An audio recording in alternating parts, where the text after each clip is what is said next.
What's going on, guys? I hope all is well. My name is Rico. I appreciate you guys for watching this video. Hit that like button and subscribe to the channel. So I wanted to talk about the parable of the talents, which is a parable in the Bible. And I wanted to talk about it and tell you how this relates to finances and what we can take from this as regards to money and how we can use this to be able to get a better understanding of money so we can, do better with money. And the parable of the talents is a parable that's in the book of Matthew, chapter 25. And with the parable of the talents, it's about a man who he goes out on a journey. But before he goes out on a journey, he has 3 servants. And before he goes out on a journey, he gives each of them talents, which is talents meaning it's a currency that's in the Bible. He gives the first servant 5 talents. He gives the second servant 2 talents. And then he gives the third servant 1 talent. And when he comes back, and he gives them these talents based off their abilities. So, I guess he gave the first talent, or the first servant 5 talents because he has, more abilities. The second servant 2 talents according to his abilities, and the third servant 1 talent according to his abilities. And when he came back from his trip, from his journey, each of his servants came up to him to tell him what they did with those talents. So the first servant, he told his master, hey, you gave me 5 talents. Now, I have 10 talents. I used those 5 talents. I traded with them, and I was able to grow those 5 talents into 10 talents. And he tells the servant, well done, good and faithful servant, for you have been faithful over a little. And then the second servant who came, who had 2 talents, came to him and stated, hey, you gave me 2 talents. I was able to, use those talents and trade those talents, invest those talents, and be able to, multiply those talents from 2 to 4 talents. And the servant or the master tells the servant, hey, well done, good and faithful servant. You've been faithful over a little. And then the third servant comes to the master and this basically stated that, hey, you gave me 1 talent. I didn't do anything with it.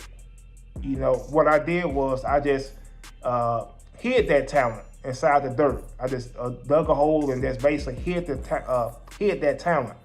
And then the master stated, you wicked and slothful servant. You should have, gotten that talent and at least, given it to the bank, to the bankers, and been able to at least grow interest on that money, and to be able to, at least grow interest and give me that money or give me that talent back with, with interest. And, he called him a slothful and wicked servant.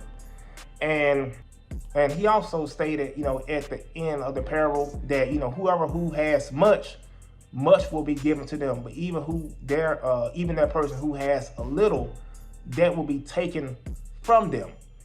And this lets us know, that when we have resources, when we are blessed with money and we have money, we should think about ways on how to multiply. We shouldn't think about, just saving and just, putting money back. Now, we should save. You should definitely have an emergency fund, and put money back to save. But saving is not the way to build wealth. It's something that we should do, but we can't just hide our money. We can't just make money and just, and just pay bills and just save money. We have to use our talents, or use our currency, use our money that we're blessed with in order to multiply it.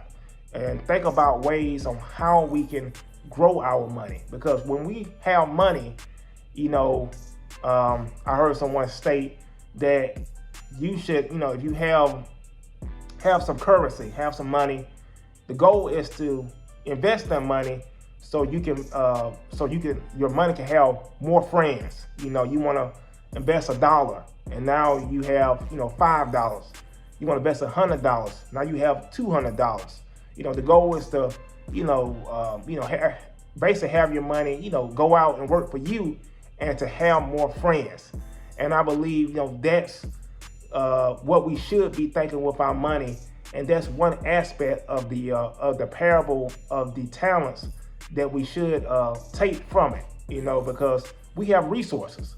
Money is a resource. It's something that we shouldn't, it's something that we shouldn't worship. It's something that we don't idolize.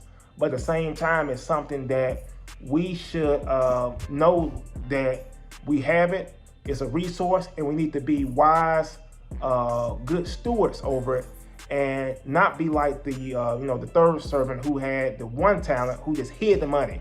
He just got the money and he just hid it. He didn't do anything with it. When you have something and you have resources, you need to use it. You need to use your mind to be able to, think of ways, think of opportunities on how you can grow the money and be able to, do things with the money to help build wealth, to help build wealth for your family, but also to be able to make a difference while here on earth. Because you need money to be able to do things. You need money to be able to help people. You need money to be able to, grow things and invest in things and things in nature. It takes money, and that's the thing about money. It takes money. It takes money, so there's nothing wrong with having money, but we just have to know and keep in the right perspective that it is a resource. And one thing that the master told the third servant was to give his one talent to the person who had the 10 talents. And I remember a Warren Buffett quote stating how about the stock market is a way to transfer wealth from the unpatient to the patient. So this is talking about a wealth transfer. If you're a person who do not know how to handle money and grow money and take care of money, then what you have is going to be transferred to someone else. If you are just a consumer person, that money is going to be going towards to people who own, the CEOs and people who own these stores. It's going to be a wealth transfer. So you must know how to be able to have a mindset with money that's about growing money and that's about investing and not just hiding your money. So this is a powerful story that we should all take heed to it as far as our money, and know that we have a responsibility to be able to grow our money. So I hope this was really impactful to you. Let me know what you think in the comments, and let me know what you think about this story. And also I want you to definitely hit that like button, subscribe to the channel, and check out some more videos as well. I appreciate you guys, and I'll talk to you guys soon. Peace.